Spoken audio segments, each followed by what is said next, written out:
Marcos. La forja de un siervo de Dios. La razón por la cual he escogido a Marcos, el autor del Evangelio que lleva su nombre, para escribir esta pequeña biografía es el encontrarnos a un joven al cual el apóstol Pablo al principio no consideró apto para el ministerio, pero que con el tiempo fue usado en gran beneficio para la obra. Marcos fue el motivo del desacuerdo entre Pablo y Bernabé, y pesar de ello la historia acaba bien para este joven, pues finalmente le contemplamos como a un fiel siervo de Dios, que ha madurado y crecido en la gracia y conocimiento de Cristo, llegando a ser amado, y muy apreciado. Juan Marcos era hijo de María, pariente de Bernabé el acaudalado levita de Chipre que poseía tierras.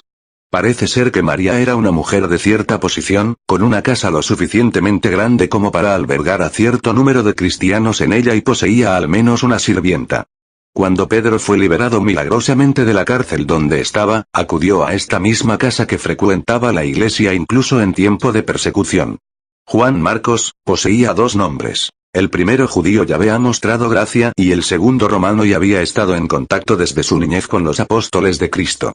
Por aquel entonces el Espíritu Santo estaba realizando prodigios y maravillas, en medio de la joven e incipiente iglesia y en medio de un pueblo incrédulo, tan ciego que no era capaz de comprender las señales proféticas que acontecían a su alrededor. El Espíritu separó a dos hombres y guió a la iglesia en Antioquía, haciéndoles comprender que el Evangelio debía ser llevado a los gentiles a fin de comenzar la tremenda tarea de evangelización hasta el fin del mundo conocido. Los escogidos para tal misión fueron Pablo y Bernabé. Al parecer Juan Marcos que se quedó en su casa hasta que Pablo y Bernabé, que habían ido a socorrer a la iglesia en Jerusalén, se lo llevaron consigo a Antioquía. Bernabé, tío de Marcos, pensó en él para acompañarlos, en su primer viaje misionero. Algún tiempo después, los acompañó, no como predicador, para lo cual era demasiado joven, sino como asistente. La palabra griega usada es hiperetes, que en un principio aludía a un remero de un trirene, uno que ocupaba los bancos inferiores de los remeros de las grandes galeras, y de ahí pasó la palabra a adquirir el significado de servidor de rango inferior. Cuando el grupo llegó a Perge, en Asia Menor, Juan Marcos los abandonó y volvió a Jerusalén, mientras Pablo y Bernabé continuaron el viaje solos. A raíz de este suceso surgirán las diferencias de opinión en cuanto a Juan Marcos entre los dos siervos de Dios, ambos aludían a sus principios en el trato que deberían dispensar de aquí en adelante al joven, de modo que se separaron. Bernabé se llevó a Marcos a Chipre y Pablo continuó en compañía de Silas. No es hasta que la carta a los colosenses fue escrita aparece acompañando a Pablo, encarcelado, presumiblemente en Roma. Parece que Pablo piensa en enviarlo en una misión a Colosas, por lo que debería haberle perdonado y olvidado el pasado. También por aquel tiempo, nos encontramos con una alusión a Marcos en una carta de Pablo a Filemón, en la cual manda recuerdos a sus colaboradores, Marcos, Aristarco, Demás y Lucas. Marcos, el que desertó cuando no era más que un remero de inferior categoría, es ahora colaborador en la gran empresa. Pablo, escribiendo a Timoteo, le habla a este acerca de Marcos con los términos más elogiosos. Toma a Marcos y tráele contigo, porque me es útil para el ministerio. Al final de su vida, Marcos era una de las personas a la que Pablo quería tener cerca. Cuando Pedro escribe su primera carta desde Roma, manda recuerdos de Marcos, el cual es tan querido, que se refiere a él como mi hijo.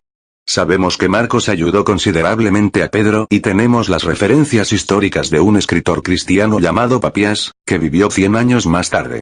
Papías le considera como intérprete de Pedro, del cual obtiene toda la información para escribir el Evangelio que lleva su nombre.